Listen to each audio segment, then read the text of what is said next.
with why we need to exchange frustrations for appreciations. I saw a big drop on the scale like 2 or 3 days ago, and then I saw the scale stay the same for 2 or 3 days. I'm not frustrated staying the same. I'm appreciative of the fact that it's not going up and that it maintains the drop. That's it. Like, you have to be appreciative. You have to choose not to be frustrated. You have to always, always refer back to your tracker. It's very easy to blame others. It's very easy to blame the plated system or me, but the most important messaging that you need to take from me, and the most important messaging that you need to deliver to everyone you work with, is the plated system is just a recommendation. It's a suggestion. It's a recommendation. It's what I've seen work best for most people, but everyone is different. Everyone is different. If you find that every day at lunch you're having, 2 slices of bread as your carb, and that seems like a quarter of your plate, and you're writing, I'm following plated perfectly and I'm not losing weight, there is no perfect way to do it. I never said it's 2 slices of bread. It could be 1 slice of bread. It could be half a slice of bread that's going to work for you. You need to try it, track it, and see what's best. You may use the more short model at lunch and feel like you don't even need the slice of bread, and that's okay too. So you don't have to force yourself to have the snack. You don't have to force yourself to eat as many carbs. If you're not hungry come dinner, you don't have to force yourself to eat 3 or 4 cups of vegetables if you just feel like you need like a piece of chicken, some tomatoes, and want to go to sleep early. Like, you need to try it, track it, and see what works best for you. We are all different. And not only are we all different, but every day is different. So, before having the baby, I was like, okay, so what works best for me in weight loss mode is kind of when I'm having the same breakfast and the same lunch and change up my dinners. That goes out the window the second I had my baby, and I realized, that's not going to happen. There's no consistency. I'm running around. I had to take my baby to the pediatrician's office. Then he was fussy. I got really hungry. Thankfully, I had some baby carrots in my bag and a beach bar, but I ended up having to go to a restaurant nearby and having a meal there because I just felt like I didn't have energy. I wanted to drive safe and be well and get myself a good meal before taking him home. We gotta be flexible. You gotta be flexible. Every day is different. Every day in our lives is different. So please never get frustrated. You have to try it, track it, and see. When people message me I'm so frustrated, I'm following your program perfectly and I haven't lost weight, that's okay. It's only been a few weeks and it becomes more effortless once you get it. So you have to be open to studying your tracker. And when people write to me, I played it perfectly, it doesn't really mean anything to me because your plate could be 10 inches, your plate could be 7 inches. You could be eating, a thigh and a drumstick as your protein, or you might feel like you need 2 thighs and a drumstick, and that still looks like a quarter of your plate. It could be that you're having an apple as your FFC or lunch, or it could be that you're having a large pita the size of my face as the side of your carb at lunch, and those are completely different things. So it really takes trying it, tracking it, and see what's working best for you, because it really always comes down to the 2 bunnies. And so that's honestly and truly what you guys have to understand and what you have to convey to anyone who's frustrated. People are going to say, I'm an overnight shift worker, or I'm going through menopause, or my day works better when I eat 4 meals a day versus 3 big meals a day, or whatever it is. The answer to give them and to give you is try it, track it, and see. Some people say, I haven't lost weight in the past week and a half. Well, if you're going on the scale every day, some days it's going down and some days it's going up. If you stayed 160 for 4 days, and you're saying you stayed 160 for the past week, that means that some days it was probably 159.2, some days it was 159.8, some days it was 161, some days it was 160.4. In order to maintain weight, you're probably seeing some sort of shifts. And when you see it go down a few ounces, you want to think, what did I do? Did I have an earlier dinner? Did I drink more water? Like, did I make the Brussels sprouts and bacon recipe? Did I have, like, was it the cabbage steaks that worked really well? It's because I made the turnip fries. It's because I planned and had cucumbers in my bag. Like, what was it? So then you can repeat those patterns of behaviors, because again, we're all different and we all have to find our own little like best tips and tricks and tweaks that work best for us. So please, please, please, please, please, please trade in frustrations for appreciations. We're growing, we're learning, we're always evolving, and weight loss is a journey, okay? And it's okay that you don't lose 20 pounds in the first month, because it's not a quick fix system. You don't need to lose 15 pounds in 15 days if they're only going to come back on because you don't really know how you did it, so you revert back to old ways. You need the scale to go up. You need the scale to go up sometimes to learn from it.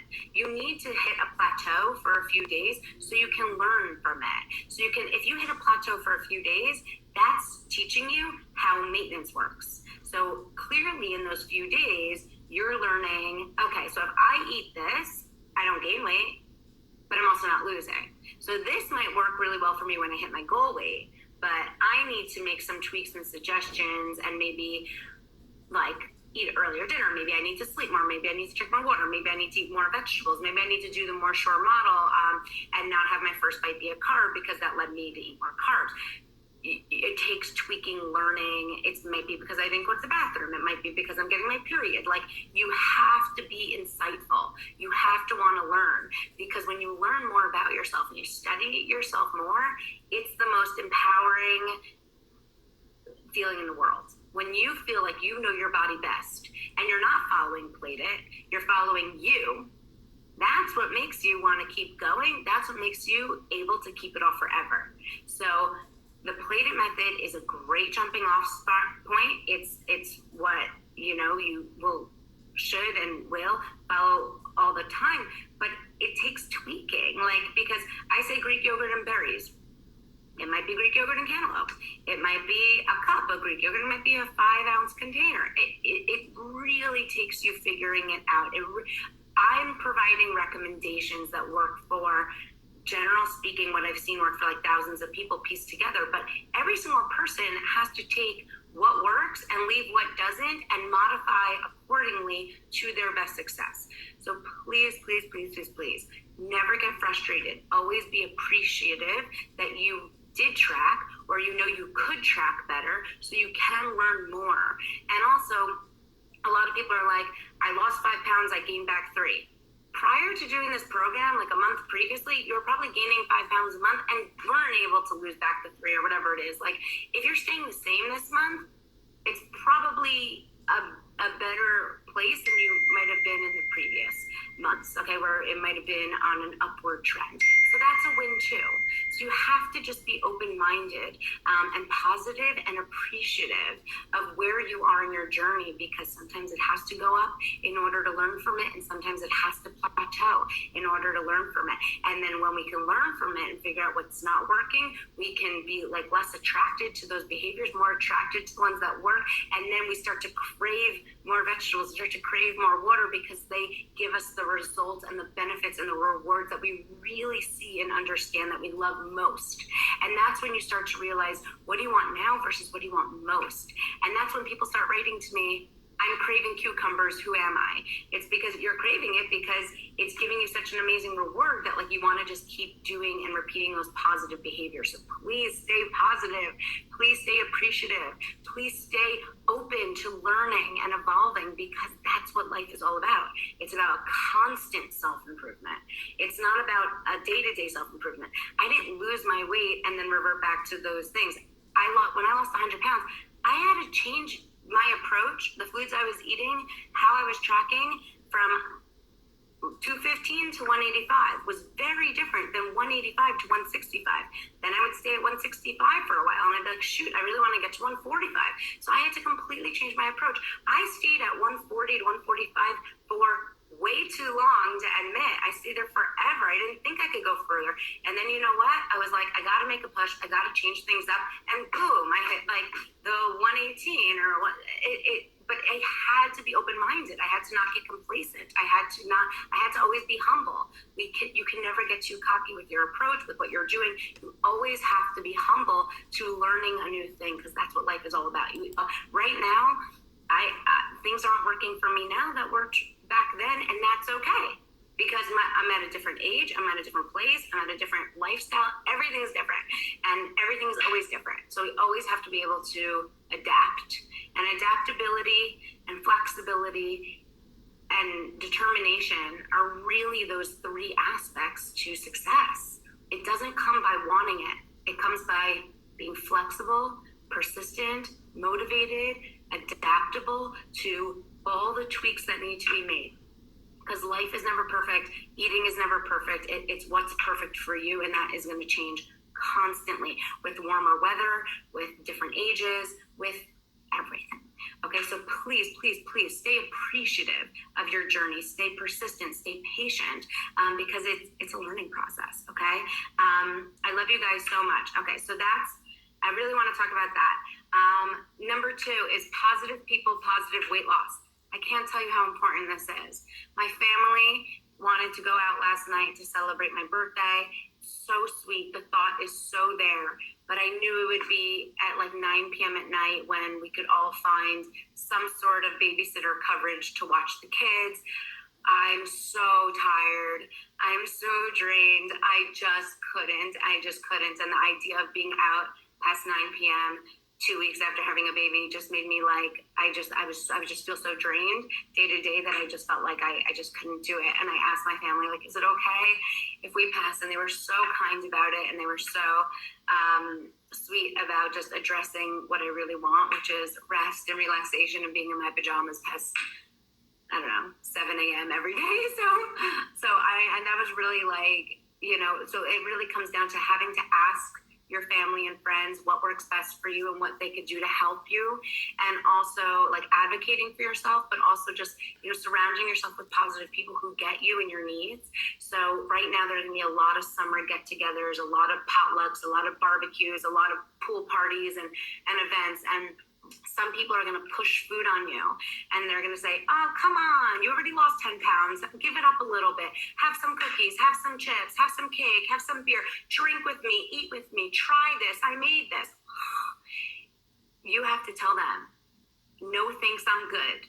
No thanks, I'm good. I feel really great what I'm doing, and my 2 hands are on the wheel. I'm on the road to my weight loss goal. I'm feeling great. I'm feeling really positive. I'm good. But drink with me. Have a drink with me, and just say cheers. Cheers to water. I know some people think that's like a superstition, but I mean, I don't think there's a better beverage to celebrate than water. So that's really what we need most in our lives. So I'm very happy to cheers to water all the time. Bring like your own soda with you. Bring your own LaCroix or Zevia or Perrier or sparkling waters with you to a party. My mother-in-law just told me the cutest thing, which is that when she goes out, when she has friends, and when they go out, they will sometimes bring their own diet tonic and give it to the bartender and ask the bartender, hey, bartender, can you make me a vodka tonic? And they all bring out their own like little, those diet tonic bottles. Yeah, it has some artificial sweetener, which I'm not the biggest fan of, but it's, if it works for you and it makes you feel better and it helps with your weight loss on occasion, then it could work for you. And I thought that was just a cool thing that the whole circle of friends does it at a bar in public from their purse. They give it to the bartender, and it's socially acceptable because they've created this ring of acceptance and positivity among each other. And that's what will make any relationship stronger. So I think that's just really a great message to think about. If people are pushing you to eat food, just say I'm really good. I'm fine. Thank you so much. I'm full. I'm satisfied. Enjoy it. I'll sit here with you. But if people keep pushing or start nagging and stuff like that, just walk away, because you really need to have positive surroundings in order to have a positive mindset and life. And you don't want that to get in the way of your journey. And if they're really being negative, then it has nothing to do with you. And you always have to realize that, because I know a lot of you are experiencing that now, but there's a great line I love, which is people will either love you or people will hate you, but it usually has nothing to do with you. And so you kind of just have to think about that. Some people are going to be like, you look amazing, tell me what you're doing. And other people are going to be like, stop losing weight, you're getting too skinny, or enough already. And you just have to see, like, don't take it personally, don't get too sensitive when people say, the not nice things, but just try to, like, wish them well, and also make sure that you stay and protect yourself from negativity by staying positive in your mindset and surrounding yourself with more positive people and surroundings, because I have found that helps so much with creating a positive weight loss. And advocate for yourself. Tell these people, like, I really appreciate what you're doing, and I sense the love that you have by making me this dessert or something, but I'm really working so hard on my health right now, so thank you so much. I really appreciate it. Give them back the love that they're looking for, but then you don't have to feel like you need to overeat to compensate, because that probably wouldn't be what they're intending for. Okay, so I wanted to talk about